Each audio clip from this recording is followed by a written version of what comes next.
Farming. So nung nakaraan po ay update na lang ito. Nung nakaraan tayo ay nagputol ng ngipin ng ating mga biik. So ngayon, after 2 weeks ay magbabating naman tayo. Yung tinatawag na magkakapon tayo ng ating mga lalaking biik. So ito yung kalsada, pupunta tayo doon sa farm ni nanay para makita nyo. Tingnan natin.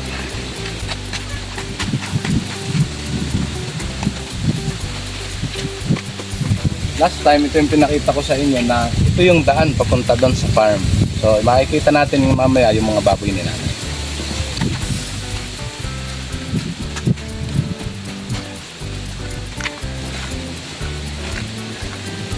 Daming kawayan.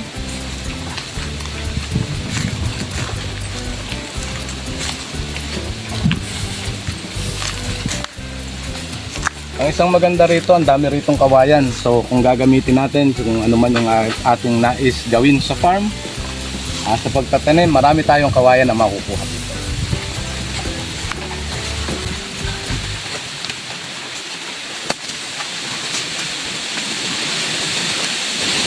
Buti tuyo na yung daan natin kasi nung nakaraan, basa ito.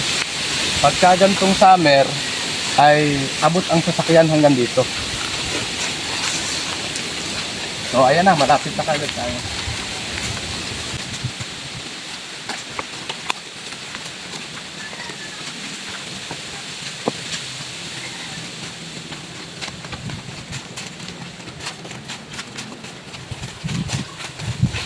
Ayun yung palayan nila. So maganda na, green na siya. Yun yung pinakita natin na pinicture ng makaraan na bagong tanim pa lang. Nasalubong na tayo ng aso.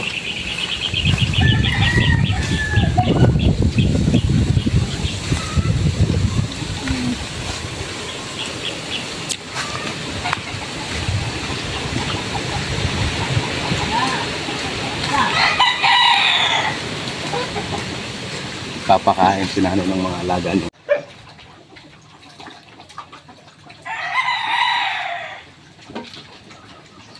Ngayon napatokanan niyang manok na yun. Hindi pa. Tama. Bakit may ibang aso na yun? Baka kami nagpapali na naman.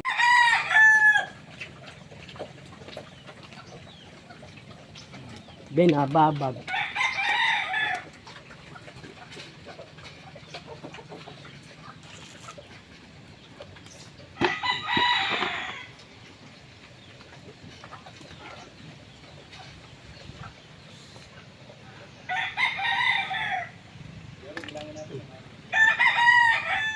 So ang daming aso ni Lola. Bilangin natin kung ilan yung aso niya. 1, 2, 3, 4, 5. Then may isa pa dun. 6, 7,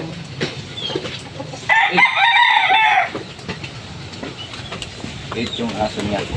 So ang dami niyang bantay dito. Meron pang isa dun. Pero hindi yun dito yung aso niya. Kumbaga dayo lang siya. Pero ito yung isa nating aso. Ito bagong anak yan. Medyo ano siya, si Blackie, medyo hindi siya sumasabay dun sa karamihan. Kaya binibigyan siya ng bukod dito na nakasab na pagkain. Ayaw niya ng meron siyang kasama. So, mitikulosa ang ating atong si Blackie. So, ayan. Ito pa yung ayun, yung banlat ni Lola. Nandun yung kanyang mga alagang baboy. So, titingnan natin. Yun nga yung last time na pinicture ko na sa inyo. Na pinutulan natin siya ng ngipin ng pagkaanak. Ngayon naman, babatingan natin siya o kakapunin. So, dahil medyo lumalaki na, makikita natin yun. Kuya Tutoy, naglilinis siya ng banlat. Ano, Toy?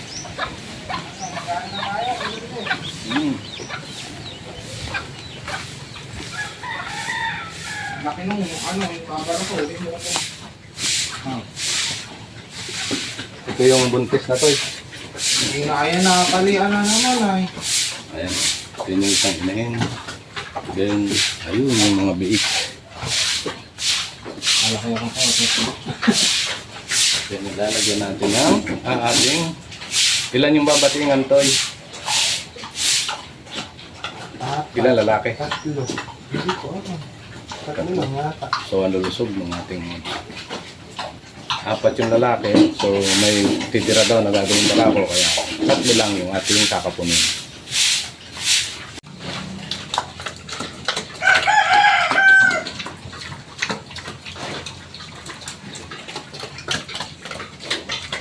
Ang ganda ng baboy ni nanay.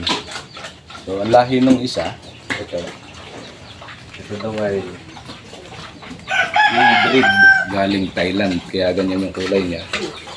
So, maganda siyang gawing inahin. Ang laki. Then, yung mga kulig niya, dahil barako niya ay puti, so, Gagawa mas ka ba maraming ng puti barako? yung lumabas. Sabi ng sabi mo na sa tatay. Kompleto sa pakain. Tingnan mo, nakakano ka na namin. Maganda mong kalaga pati siya. Hmm. Dala ko nga lang ng halap. Feeds at dara.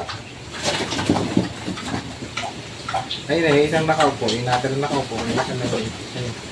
Talaga kayo. Na ilang, ano na ito na, ilang araw na? Baka 2 linggo, mahigit ano to eh. Dalawa. Matatilo. 24. 24.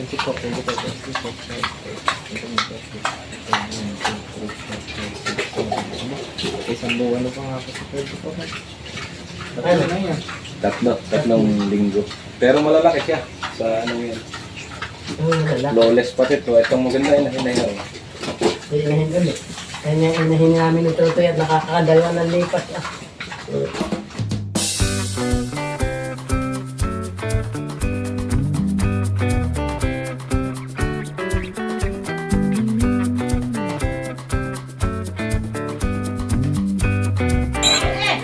Kakapunin natin siya. So, ayan, tingnan mo.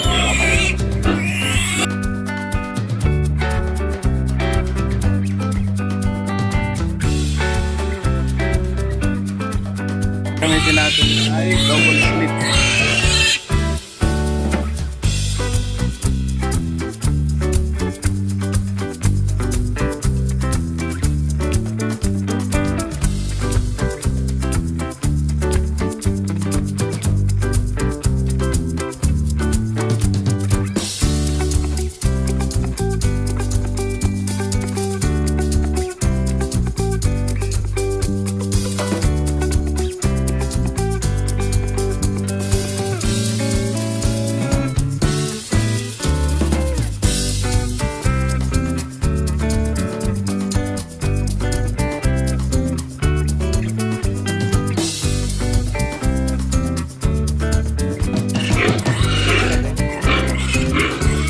Lagyan natin yung overtime.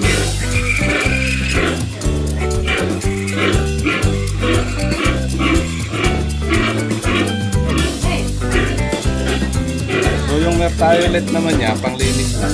Paano yung betadine yung talagang ginagamit natin? Mahirap mo. Tutoy, kumakain na rin sila ng pagkain ng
ito sa umpisa.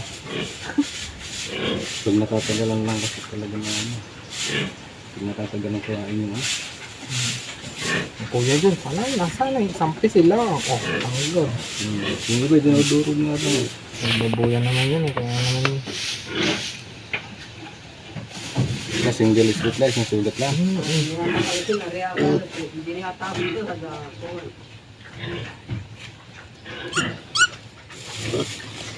Tahimik to tayo. Ganun lang kabilis. Tahimik lang siya.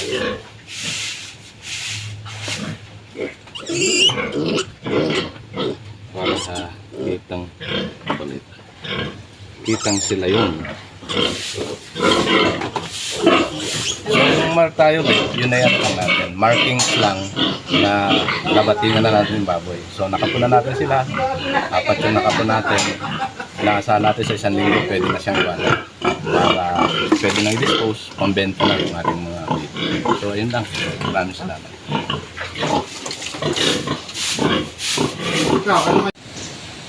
Papakita ko sa inyo kung bakit masarap dito sa Bukid. Napakaginhawa ng lugar dito kasi mapuno siya. Mapapansin nyo, yung bubong, yung sa may tapat ng bubong, oh, medyo may hindi direct sunlight doon sa ating bahay. Kaya pag maiisip mo, ganito yung isang magandang lugar. Ideal kasi kahit na dumating yung panahon ng summer, maginhawa pa rin dito. Kasi nga, medyo mapuno, tapos ay may hangin dito dahil malapit lang tayo sa palayan. Kaya yung ganito, kung sasakaling magkakaroon tayo ng bahay dun sa may farm natin, so hindi rin natin puputulin mga punong ganyan. Kasi malaking tulong yan para sa ginhawaan bago naroon ka sa iyong puno. So ganito lang kasimple yung bahay dito sa bukod ng Lola. Although hindi naman siya lagi dito hindi naman siya dito halos ngayon tumutulog dahil may bahay naman sila dun sa bayan. Pero ito yung meron siya dito sa bukid.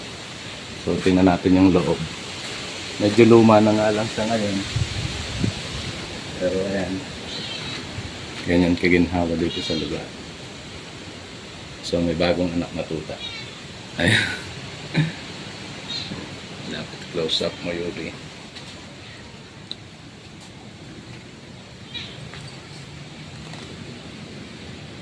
May bagong anak ulit yung ating aso. So napakaraming aso lalo na dito sa lugar. So ayun, siguro uuwi muna tayo dahil medyo tanghalian na. Doon na kakain tanghali sa bahay. Then punta naman tayo sa kabilang farm. Doon sa ginagawa namin na farm na pinagtataniman namin ng iba't ibang klase ng gulay at saging. So yun lang, pinakita lang namin sa inyo. Maraming salamat, then uuwi na tayo. Thank you. So muli na naman, okay na naman yung ating ibinlag, yung tungkol do sa pagkakapon, pagbabating natin ng ating alagang mga biik sa baboy ni Lola.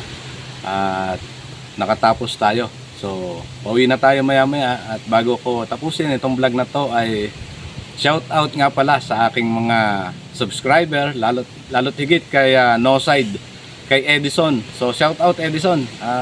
Sana masubaybayan mo, kuha ka ng magandang aral dun sa ating mga ibinablog tungkol sa farm. So it's all about farm naman. Kaya sana may matutunan kayo. Maraming salamat and happy farming sa ating lahat.